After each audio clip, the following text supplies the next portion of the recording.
जय माता दी दोस्तों, आप सभी को नवरात्रि की बहुत बहुत शुभकामनाएं। माता रानी कृपा आप सभी पर हमेशा बनी रहे। आज वीडियो में मैं नवरात्रि पूजन की संपूर्ण पूजा विधि के बारे में बताऊंगी।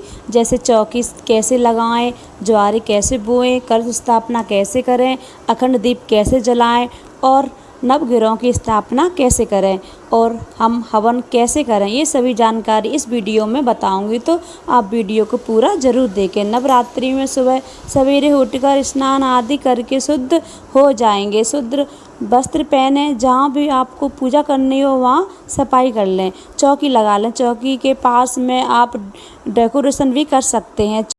चौकी ऐसे लगाएं कि जो पूजा करें उनका मुख पूर्व या उत्तर दिशा की ओर रहे। चौकी के ऊपर लाल या पीले रंग का वस्त्र भी बिछा सकते हैं। चावलों का फूलों का आसन देते हुए माता रानी का जो भी फोटो या मूर्ति हो, जो भी हो, विराजमान कर लें। फोटो को गंगा जल से साफ कर लें। अगर आपकी धातु की मूर्ति है तो आप पंचामृत स्नान करके सुंदर सा श्रृंगार करके वस्त्र पहनाकर उन्हें विराजमान कर सकते हैं। उसके बाद हम चावलों का आसन देते हुए आपके पास गणेश भगवान जी का जो भी स्वरूप है आप चौकी पर विराजमान कर लें।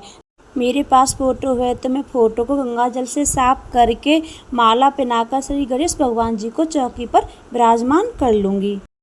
उसके बाद ज्वारे बोएंगे। ज्वारे उगाने के लिए सबसे पहले मैंने मिट्टी का पात्र ले लिया है। आप थाली कटोरा ले सकते हैं, किसी भी धातु का हो, या ज़मीन पर भी आप बो सकते हैं। मैंने जल के छींटे लगा ली हैं, शुद्धिकरण कर लिया है मिट्टी के पात्र का। उसके बाद मैं स्वास्तिक बना लूँगी, फिर रोली से तिलक कर लूँगी। उसके बाद मैं चंदन से तिलक करूँगी। इस तरह से मैं पूजन कर लूँगी। मिट्टी के पात्र पर कलाव बांध लूँगी।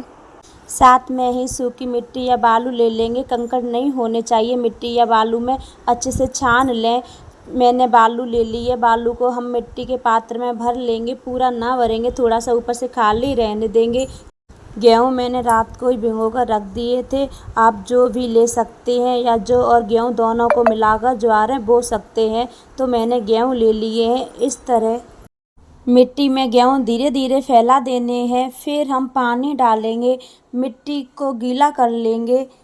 उसके बाद हमने जो थोड़ी सी बालू बचा कर रखी थी, उसी बालू से गेहूँ को ढक देंगे।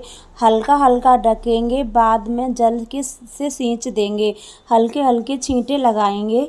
तो इस तरह से हम ज्वारे बोएंगे। फ्रेंड्स, इस तरीके से ज्वारे बहुत ही जल्दी अंकुरित होते हैं। चावल का आसन देके ज्वारे वाले पात्र को चौकी पर रख लेंगे। नवरात्रि पूजन में हमें कलश की स्थापना जरूर करनी होती है, तो हम माता रानी के राइट हैंड की तरफ चावलों की ढेरी लगाकर आप अष्टदल कमल भी बना सकते हैं। इसके बाद मिट्टी का, पीतल का या तांबे का कलश लेकर स्थापना कर सकते हैं।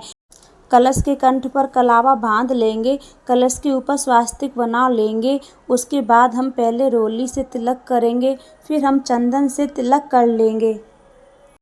उसके अंदर हम शुद्ध जल डालेंगे, फिर गंगा जल डालेंगे, कंठ तक भर लेंगे और कलश के अंदर लौंग, इलायची, सुपारी, हल्दी की गांठ, थोड़े से चावल और फूल डाल देंगे। उसके बाद हम आम के पत्ते पर रोली चंदन से तिलक कर लेंगे। आम की टहनी कलश में लगाएंगे, जिससे पत्ते पूरे 9 दिन तक हरे भरे बने रहें। फिर चावल की कटोरी को ऐसे हम ऊपर रख देंगे। देखिए, हम जटा वाला पानी वाला नारियल लेंगे, उसके ऊपर हम हल्दी कुमकुम से तिलक कर देंगे। उसके बाद चुंदरी या लाल रंग का कपड़ा भी लपेटकर कलाब से बांध देंगे। कलश का जो मुख है या तो ऊपर की ओर होना चाहिए या पूजा करने वाले की ओर रखें। देखिए, अगर आप अखंड ज्योत जलाना चाहते हैं तो यहाँ पर हम एक प्लेट लेंगे, उसके ऊपर स्वास्तिक बना लेंगे। फिर हम मिट्टी का दीपक लेंगे अखंड ज्योत के लिए। अगर आपके पास रेडीमेड अखंड दीपक है तो आप उसे भी जला सकते हैं। अखंड ज्योत पर स्वास्तिक बना लेंगे, रोली चंदन से तिलक कर लेंगे। फिर हम कॉटन से बाती बना लेंगे। आप चाहें तो बाजार से बनी हुई बाती भी मंगा सकते हैं। यहाँ पर अखंड ज्योत आप देसी घी से भी जला सकते हैं या तो तिल के तेल से भी जला सकते हैं। तो इस तरह से हम अखंड ज्योत को प्रज्वलित कर लेंगे। इसके बाद हम अखंड ज्योत को माता रानी के सामने स्थापित कर देंगे।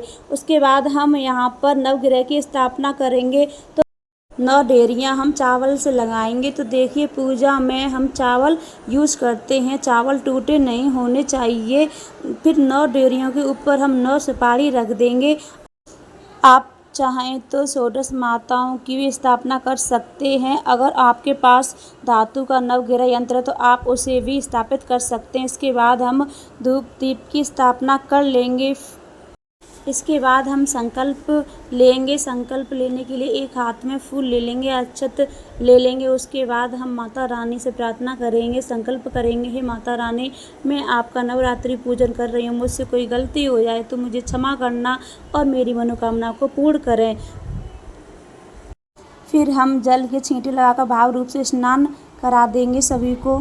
उसके बाद हम सबसे पहले गणेश भगवान जी का पूजन करेंगे, उन्हें कलश समर्पित करेंगे और जनेऊ समर्पित करेंगे। अगर आपके पास जनेऊ नहीं है तो कोई बात नहीं है। उसके बाद हम माता रानी को कलश समर्पित कर देंगे। उसके बाद हम ज्वारे को, दीपक को और अखंड ज्योत को और कलश को, सभी को कलाव रूपी वस्त्र समर्पित कर देंगे। उसके बाद हम नवग्रहों को कलाव रूपी वस्त्र समर्पित करेंगे। देखिए, छोटे छोटे हमने कलाव के गोला बनाकर नवग्रहों को समर्पित करे हैं। माता रानी को हम लाल रंग की चुनरी उड़ाएंगे। माता रानी को लाल रंग बहुत प्रिय है और यह नवरात्रों में शुभ भी होती है माता रानी को चुनरी उड़ाना। तो हम लाल रंग की चुनरी माता रानी को उड़ाएंगे। इसके बाद हम रोली से सभी को तिलक करेंगे। सबसे पहले हम गणेश भगवान जी को करेंगे, उसके बाद हम माता रानी को करेंगे और फोटो में माता रानी के सभी स्वरूपों को करेंगे। कलश को करेंगे, अखंड दीप को दीप तिलक करेंगे, दीप को तिलक करेंगे और ज्वारे को तिलक करेंगे। साथ में ही हम नवग्रहों को भी तिलक कर देंगे। उसके बाद हम चंदन लेंगे, चंदन से सभी को तिलक करेंगे, नवग्रहों को तिलक करेंगे। नवग्रहों को तिलक करने के बाद हम गणेश भगवान जी को तिलक करेंगे। फिर हम माता रानी के तिलक करेंगे, उनके सभी स्वरूपों को तिलक करेंगे, शेर को तिलक करेंगे। फिर हम कलश को तिलक करेंगे, फिर हम अखंड ज्योत को तिलक करेंगे, दीप को तिलक करेंगे और फिर बाद में ज्वारे को तिलक कर लेंगे। इस प्रकार हम सभी को रोली चंदन से तिलक कर लेंगे। इस तरह से हम नवरात्रि के पहले दिन स्थापना कर लेंगे। देखिए, पहले दिन समय थोड़ा ज़्यादा लगता है, फिर स्थापना हो जाने के बाद फिर आगे हम पूजा करेंगे तो इतना समय नहीं लगेगा। उसके बाद हम फूल समर्पित करेंगे। हम गणेश भगवान जी को, माता रानी को, कलश को, दीप को, ज्वारे को, अखंड ज्योत को और नवग्रहों को पुष्प अर्पित करेंगे। देखिए, नवग्रहों को एक साइड में पुष्प रख देंगे क्योंकि नवग्रह हिलने नहीं चाहिए। माता रानी को पंचमेवे का, फल, ऋतु फलों का और मिठाइयों का हम भोग समर्पित करेंगे। माता रानी को श्रृंगार की सामग्री चढ़ा देंगे। जो श्रृंगार की सामग्री है नवरात्रि में कभी चढ़ा सकते हैं। श्रृंगार आप 5, 7, 16 भी ले सकते हैं, कम ज़्यादा भी कर सकते हैं। उसके बाद माँ को पान जरूर अर्पित करेंगे। आप मीठा पान भी समर्पित कर सकते हैं या फिर आप लौंग, इलायची, बतासा, सुपारी रखकर भी पान चढ़ा सकते हैं। उसके बाद हम हवन करेंगे और उसके लिए हम हवन करने के लिए एक मिट्टी का पात्र ले लेंगे। अगर आपके पास हवन कुंड है वो ले लें, आप जिसमें भी हवन करते हो आप वो पात्र ले लें। इसके बाद हम जल के छींटे देंगे मिट्टी के पात्र पर। उसके बाद फिर हम तिलक कर लेंगे। पहले हम रोली से तिलक करेंगे, उसके बाद चंदन से तिलक कर लेंगे। फिर हम गाय का उपला ले लेंगे, गाय के उपले को सुलगा लेंगे और हमारे पास जो भी श्री दुर्गा नवरात्रि की व्रत कथा की पुस्तक है उसे हम तिलक कर लेंगे। और हमारा ये उपला सुलग गया है। सुलग जाने के बाद हम हवन के पात्र पे रख लेंगे। फिर उसमें घी की आहुतियाँ देंगे और कपूर रख लेंगे। कपूर, घी की आहुतियाँ देने के बाद फिर हम अग्नि प्रज्वलित कर लेंगे। ये हवन हमें नवरात्रि में एक समय जरूर करना होता है, 2 समय भी कर सकते हैं। एक समय सुबह के समय जरूर कर लें। हम गणेश भगवान के नाम की 2 आहुति देंगे। उसके बाद हम नवग्रहों के नाम की 5 आहुतियाँ देंगे। हवन करने से सारी नेगेटिव ऊर्जा बाहर निकल जाती है और घर में सुख, समृद्धि, शांति आती है और माता रानी प्रसन्न होती हैं और सारी मनोकामनाएं पूर्ण करती हैं। साथ में ही हमें घी की भी आहुतियाँ देनी है। हम 2 लौंग के जोड़े या 5-7 जितने भी चाहें उतने हम चढ़ा सकते हैं। उसके बाद हम बतासे का भी भोग हम अग्नि में समर्पित करेंगे। मैं जो पंचमेवे चढ़ाए हैं उन्हें भी हम हवन में चढ़ाएंगे, मिठाई भी हवन में हम समर्पित करेंगे। साथ में हम माँ का कोई भी मंत्र आपको आता हो, जैसे ओम ईं ह्लीं क्लीं चामुंडाय बिच्छाय नमः स्वाहा जाप कर सकते हैं। अगर आपको यह मंत्र नहीं आता है तो आप जय माता दी नमः स्वाहा, जय माता दी स्वाहा कहकर भी आहुतियाँ दे सकते हैं। उसके बाद जो मैंने पंचमेवे का भोग लगाया था वो मैं हवन में समर्पित करूँगी। ऐसा माना जाता है कि जो भी भोग हम अग्नि में समर्पित करते हैं वो सीधा सीधा देवी देवताओं को डायरेक्ट मिल जाता है। उसके बाद जो पान हमने चढ़ाया था उसको आप फोल्ड करके उसके अंदर लौंग लगा दें और घी लगाकर हम अग्नि में समर्पित कर देंगे। बीच बीच में हमें घी की भी आहुतियाँ देनी हैं। तो हम इस तरह हवन कर लेंगे। इसके बाद हम माता रानी को दक्षिणा समर्पित करेंगे। देखिए, दक्षिणा नवरात्रि में एक बार समर्पित की जाती है। आप चाहे पहले दिन रख कर दें या फिर लास्ट के दिन कर दें। अगर पहले दिन करते हैं दक्षिणा वहीं पर रखी रहने दें। फिर हम माता रानी की कथा पढ़ लेंगे और श्री दुर्गा चालीसा पढ़ लेंगे। फिर हम हाथ जोड़कर माता रानी से प्रार्थना करेंगे, पूजा में रही गलतियों के लिए मुझे क्षमा करें, मेरी मनोकामना को पूरा करें। इसके बाद हम आरती कर लेंगे। तो आरती आप पंचदीपिका से भी कर सकती हैं, कपूर से भी कर सकते हैं, या जो दिया आपने पूजा में जलाया उससे भी आरती कर सकते हैं। तो सबसे पहले हम गणेश भगवान जी की आरती करेंगे, उसके बाद हम माता दुर्गा की आरती करेंगे। तो आप सुबह के समय पूजा करेंगे, स्थापना करेंगे। उसके बाद आपने जैसा संकल्प लिया है वैसा व्रत कर सकते हैं।